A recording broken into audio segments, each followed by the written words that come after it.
Hi everyone, this is Shayna Hiller from Build Your Personal Yoga Business.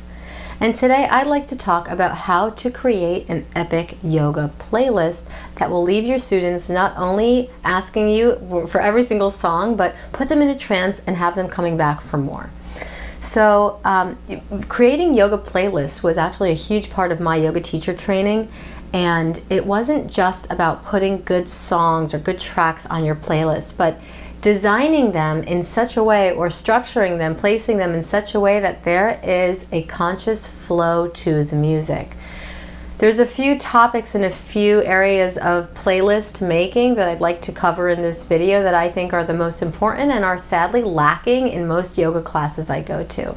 First off, I started practicing with Ashtanga and Bikram yoga, which both don't have any music, as most of you probably know. And I loved it. I loved it at the time. I kind of didn't know what I was missing. Then I went to my teacher training and there was music, but it was very consciously woven into the structure of the class. Similarly to how you would sequence a yoga class is conscious, it's mindful. I'm not just going to throw random postures into random places.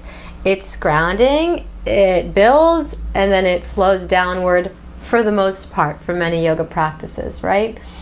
So that goes hand in hand with music. So I suggest strongly that you have a flow of your music. So I always start out with really nice relaxing tunes that eventually cascade upward. They build up to something more like a beat. It has a little bit of a beat, right? Nothing too fast, right? Because we're not in an aerobic class. And I mean, unless of course you teach like yoga, power yoga sculpt, and it's like, and one, and two. But if it's too fast, even during sun salutations, it can take us off course of the most important thing, which is our breathing. So I can give you guys some recommendations, but it would take forever. I use Spotify to find my music. Oh my God, remember the days of like buying music on iTunes? It's like ancient times. I mean, I guess I sometimes do buy music on iTunes still, but Spotify is magical if you are a yoga teacher and you want to change your playlist often and not have to pay a bunch of money for music. It's like 10 bucks a month. But I'll research other yoga teachers, see what they're playing, and then click on similar artists and just get inspired. That's my tangent about how I find my music. It's amazing though, but it takes a long time to make one playlist if you really get into it, start visualizing your class. Oh, okay, how would it feel in my body? Hint, hint. Maybe you can practice your own sequence to your own playlist first and notice how it feels in your own body, right? Does it keep you centered? Music can be used as a meditation tool, or it can completely distract us depending on it, because sound is energy and that vibration makes a huge difference in terms of even the type of people that come to your class. There are some teachers that I love their teaching style, but the music is too intense or just too erratic that I won't even go to their class because I literally feel like stressed out and frantic when I leave. So that being said, you got to find your own style, be true to yourself, right? It's not like, oh my God, I love hip hop, but I'm going to play Mozart because I feel like it's more relaxing. No, hip hop's great, but find music ideally that has not a lot of words. So that's something new that I've learned. There's certain songs that you can play with words, like classics, right? Like a Bob Marley song or a Krishna Das song, or something that the words have meaning, like Imagine, right? By John Lennon. But something that's meaningful, that's sending a positive message.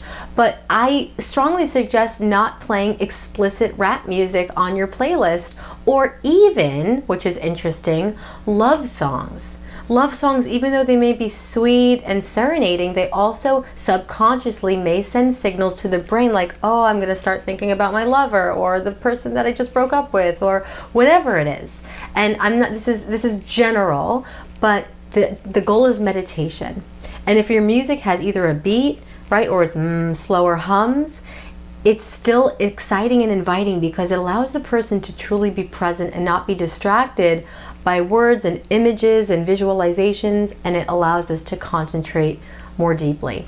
Biggest piece is to avoid playing music in, not music, is to avoid having words in Shavasana. That is something I've learned along the way. It's a secret tool, something like a slow vibration or toning or harmonizing or bowls or just silence. That's integration.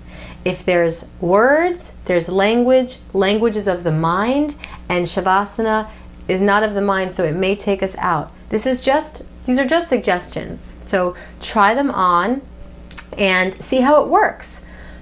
Remember, it's like a crescendo. Start slow, builds up, end slow. Maybe you only play music for part of your class. I know some people who only play Shavasana music or only for the sun salutation aspect, the more flowy part. So know that it is your own choice. You do have the capacity to choose and to create some sort of flow with music that resonates with you. Try it out in your own body and notice how it feels so that it's done with mindfulness. So all of this becomes yoga, even making a playlist. And take your time with it. It's worth it, and it will make a huge difference in your teaching. I hope you enjoyed this video. I hope it inspires you and educates you to get out there and get your yoga business flowing and going to your ultimate vision. If you haven't already, please subscribe to this channel. You can also click below for your free ebook on the step-by-step guide to building your personal yoga business and thriving in this ever growing, amazing career field. I look forward to serving you. Any topics that you'd like me to cover, leave them in a message below, a comment below, and I will address them. Have a wonderful day. I'll see you soon. Namaste.